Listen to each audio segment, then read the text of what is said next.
Oke, update terbaru teman-teman Bapak Ibu semuanya. Tapi seperti biasa ya, jangan lupa untuk subscribe dan like video ini untuk membantu saya mengembangkan channel ini. Nah, update terbaru kali ini teman-teman ya, saya puas banget karena Roy Suryo teman-teman dipukul. Dan dipukulnya itu di depan umum dan tentunya di media TV, yaitu di Rakyat Bersuara semalam teman-teman. Ini banyak komentar dari netizen, puas banget ya, tapi sayang ya, mereka main kroyok yang dimana Refli Harun langsung berdiri ya dan suruh orang yang memukul itu untuk keluar. Tapi yang bikin lucu ya, Roy ini dipukul sama kakek-kakek ya, pembela Pak Jokowi tentunya ya, atau pembela keadilan ya, kira-kira seperti itu. Itu dulu untuk update pertama.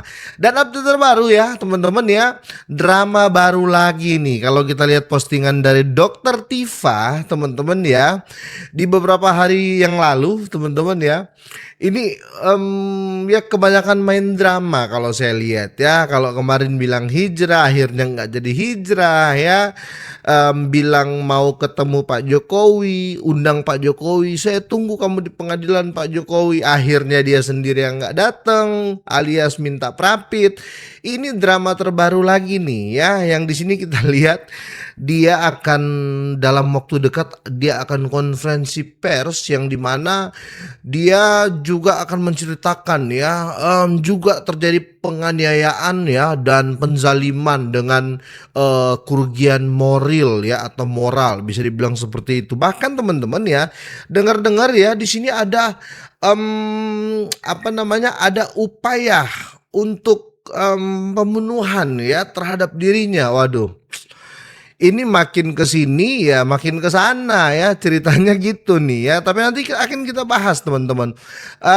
Dan di update terbaru akhirnya Pak Jokowi juga dengan ya agak ini sih, agak ini juga kalau saya lihat Pak Jokowi ini agak sebel juga ya. Dia sudah siap-siap, yang lain ya si dua cucungu ini, Roy sama Tifa ini malah menghilang ya, malah sembunyi di ketek peradilan ya. Di sini Pak Jokowi dengan tegas mengatakan, loh sudah punya bukti 100% ya, ngapain sih mau prapit. Akhirnya Pak Jokowi juga bisa keras seperti ini ya, saya salut sama Pak Jokowi. Dan di sisi lain ya, kita lagi rame nih ya terkait kabinet bayangan ya yang dibangun oleh si siapa namanya, Ferry Hamsari ya, diskakmat oleh Rocky Gerung ya, tanpa berkicau lagi. Sudah nggak ada kicau mania katanya Rismon ya, si Ferry Hamsari ini teman-teman. Ya kalau kita mau telaah dengan seksama ya, ngapain sih ini ya, ngapain sih kabinet bayangan ini, emang kalian siapa ya?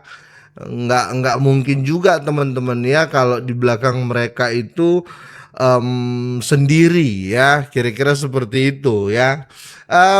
Dan yang terakhir nanti saya akan update juga, kan lagi rame tuh ya Denny Indrayana ya kan, koar-koar kita maksulkan itu Wapres Mas Gibran ya, saya kasih 100 juta siapa yang bisa menunjukkan ijazahnya Mas Gibran ya. Pokoknya maunya si Denny apa namanya, Denny Indrayana ini ya, si tersangka korupsi ini ya, maunya dia Gibran itu jangan memimpin ya. Pokoknya nggak tahu kenapa Jokowi dia benci, Gibran dia benci, tanpa alasan yang ya apa namanya, tanpa alasan menurut saya ya. Karena lucunya gini, Denny Indrayana ini sampai sekarang tersangka kasus korupsi ya.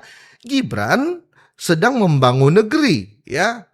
Kok Gibran yang dia pengen kok pengen maksulkan Gibran gitu loh.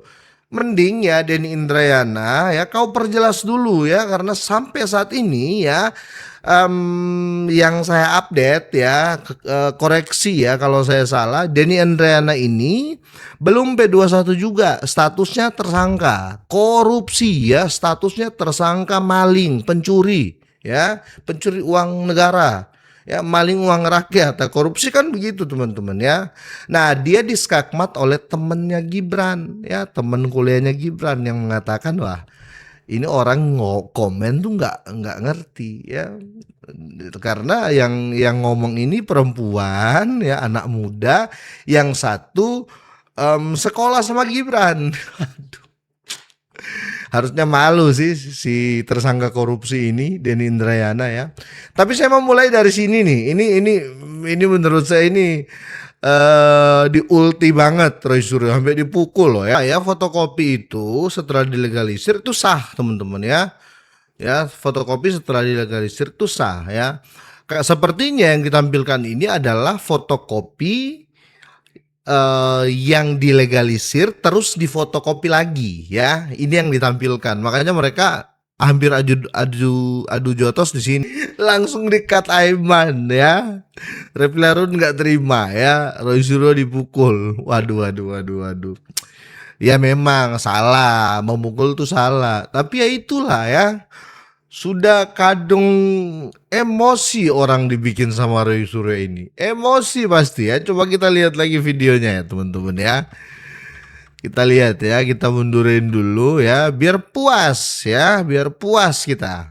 Kopi, fotokopi legalisir. Bukan berarti ini asli dengan Fotokopi Pak, menurut Mas Roy. ini loh.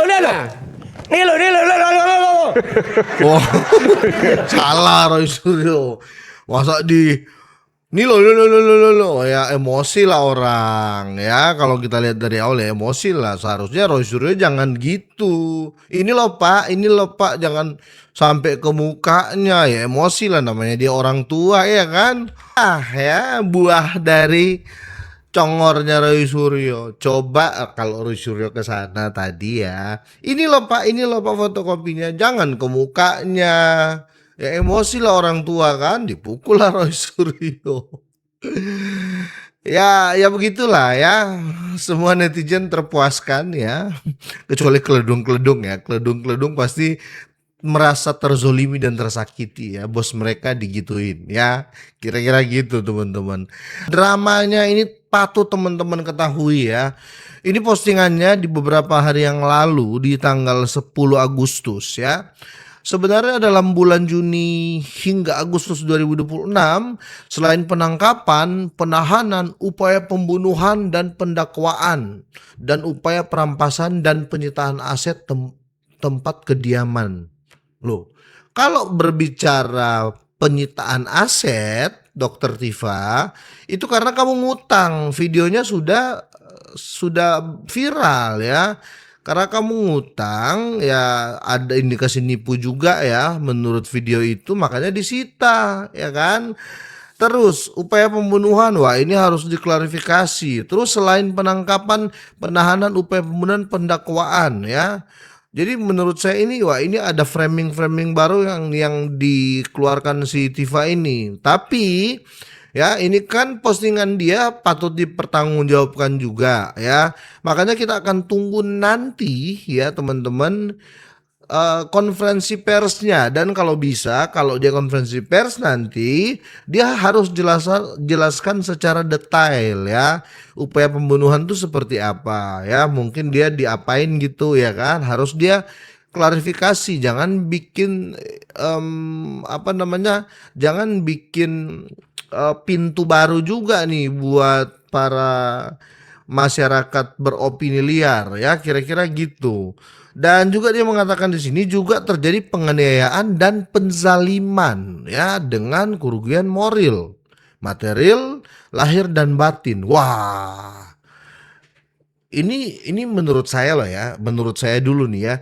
Kalau terjadi penganiayaan oke, mungkin biasa ya, ya penganiayaan ya, maksudnya bukan itu biasa terjadi, maksudnya penganiayaan ya. Nah, yang jadi pertanyaan sini adalah penzaliman dengan kerugian moral ya. Ini zalim ya, kita berbicara zolim ya. Entah dizolimi ya atau apa ya, intinya ini penzoliman dengan kerugian moral ya, moral ya, moral lebih ke badan mungkin ya, atau ya koreksi jika saya salah. Ini pendapat saya sebagai warga Indonesia biasa ya. Kerugian moral, material ya material oke lah, bisa dibilang waktumu terbuang ya, dan kamu rugi uang ataupun apa ya, HP-mu waktu ditangkap mungkin jatuh pecah ya, itu masuk lah ya. Lahir dan batin, wow, saya mau garis bawahi kerugian moral lahir dan batin ya. Ini sebagai orang awam saya akan berpikir, waduh, saya sudah kalau dengar orang ngomong, kalau ada perempuan ya, ada perempuan ngomong, saya sudah rugi moral lahir dan batin. Wah, ini orang-orang awam seperti saya akan berpikir, wah, jangan-jangan kamu diapa-apain ya. Soalnya ya ini bukan dugaan ya, karena di sini dia sudah memisahkan kalimat ini juga terjadi katanya penganiayaan dan penzoliman dengan kerugian moral material lahir dan batin. Ya mungkin pas gimana salah pegang mungkin ya kemungkinan, karena ada lahir dan batin di sini ya. Itu menurut saya loh ya teman-teman ya, karena kalau saya baca postingan perempuan dan berfokus pada kerugian moral ya, kerugian lahir batin, wah itu sudah pieng ya, dan tak tertanggungkan pada saya yang belum saya ceritakan pada Anda semua para netizen. Minggu ini jika diizinkan Allah, saya akan konferensi pers tentang hal tersebut. Ya bagus, harus gitu Dokter Tifa ya. Jadi nanti ketika kamu konferensi pers, kamu harus jelaskan tuh kerugian. Yang saya mau tunggu sih kamu rugi moral lahir dan batin ya, dizolimi lahir dan batin, batil bukan batil ya, batin ya. Saya kepikiran til terus soalnya ya. Zoliman dengan kerugian moral lahir batin. Wah, ini patut kita tunggu nih. Nanti kapan nih? Di minggu ini ada konferensi pers ya. Berarti sekitar ya 3 harian dari sekarang ya. Kita tunggu konferensi persnya. Dia dirugikan apa nih ya, kira-kira seperti itu. Semoga ini bukan framing baru lagi ya. Semoga ini memang terjadi dan siapa pelakunya ya kan. Yang kita tunggu tuh itu. Oke, saya mau lihat di sini ya. Yang Denny Indrayana nih, atau kita ke ini dulu ya, ke Rocky Gerung ya, yang skakmat Ferry Amsari ya. Ini menarik teman-teman, menarik. Nah, MBG penting nggak? Ya penting kan begitu. Tetapi ini tidak kalah penting nih orang-orang yang sekarang terancam ini. Itu nanti kabinet bayangan yang akan mengungkap itu ya. Iya. Mengungkap Terima itu kasih idenya Pak, ini akan saya bawa ke rapat. Jadi kalau kita tanya misalnya, oke, kabinet bayangan anti koperasi, oke, anti Prabowonomics, anti sosialisme Prabowo, maka kabinet bayangan sudah bilang kami pro kapitalis. Iya, logikanya gitu. Kalau kamu nggak pro pemerintah, berarti kamu pro siapa nih? Kami pro oligarki. Oh, Harus gitu. Iya dong. Kan antitesa. Ya memang mesti antitesa. Coba tanya pada Menteri Perekonomian Kabinet Bayangan. Lu anti koperasi, lu anti MBG. Berarti lu pro kapitalis. oh iya. Kebalikannya itu ya kan? Lu pro individualis itu. Coba gugup dia jawab nanti. Tapi sudah ya teman-teman ya, saya cuma memberikan klip ya, bahwa saya juga sebenarnya lihat update kali ini tuh agak geli juga ya, terkait kabinet bayangan ini ya, yang dimana ya kita ya bikin kabinet bayangan ini, presidenan ini kayak haus sekali mereka ya kan, sok lebih pinter ya. Apalagi si Denny Indrayana barusan disekak ya sama temennya Mas Gibran. Kasus ya, kita lihat lama videonya diungkit ya. lagi. Kita lihat ijazah videonya. Orchid semuanya sudah diverifikasi. Terkait Juga ijazah sudah ya. ada Ini surat. terkait Kami ijazah akan teman-teman. Di luar negeri itu untuk pendidikan setara strata 1 atau aku mau nambahin soal gelar kacau. Aku mau nambahin soal gelarnya Mas Gibran.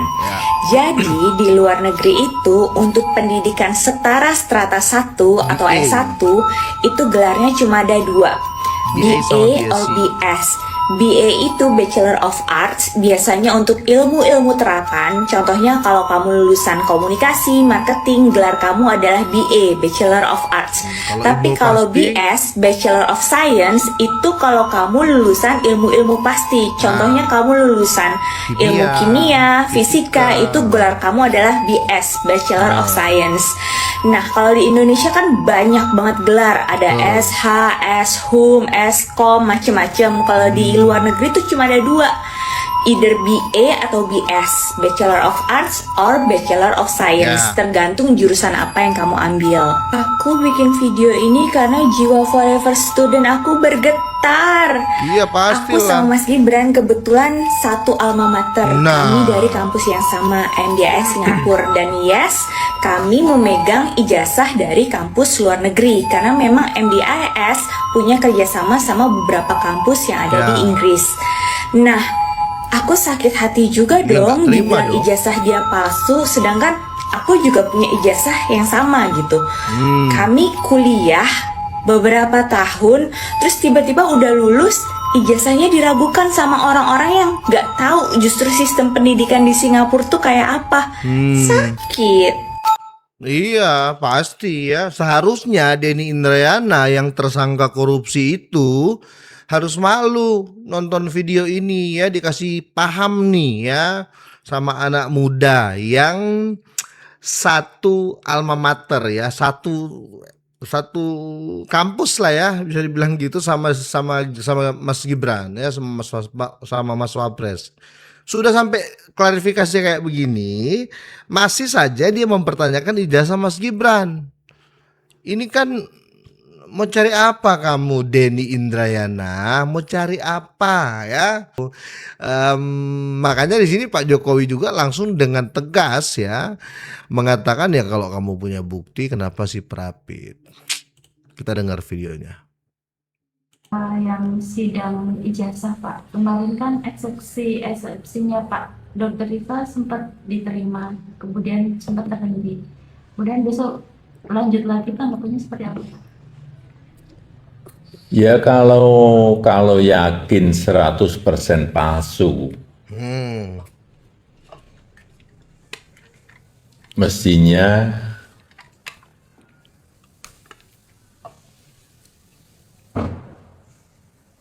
masuk ke pokok perkara di persidangan itu diikuti, Iya, jangan buang waktu. tidak malah pra-peradilan. Biar perkara ini segera selesai, Iya benar. masalah ini bisa segera selesai. Ngomong punya bukti 100% ya kan, tapi kabur ya, sembunyi ya di pra-peradilan, gimana ya kan.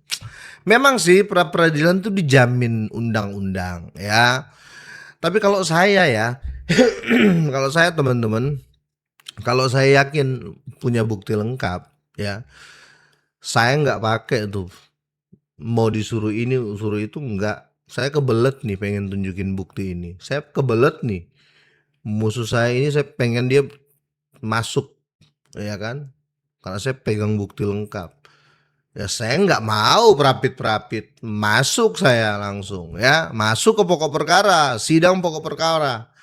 Itu harusnya ya. Jadi di sini sangat-sangat kelihatan kalau memang mereka kayaknya nggak punya bukti atau buktinya nggak lengkap, ataupun ya mereka memang sudah takut, kira-kira seperti itu.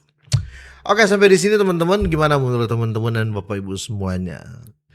Biar nggak terlalu panjang ya, saya tutup sampai di sini. Nanti kita ketemu lagi besok. Semoga ini bermanfaat, semoga sehat, sukses terus buat kita semuanya.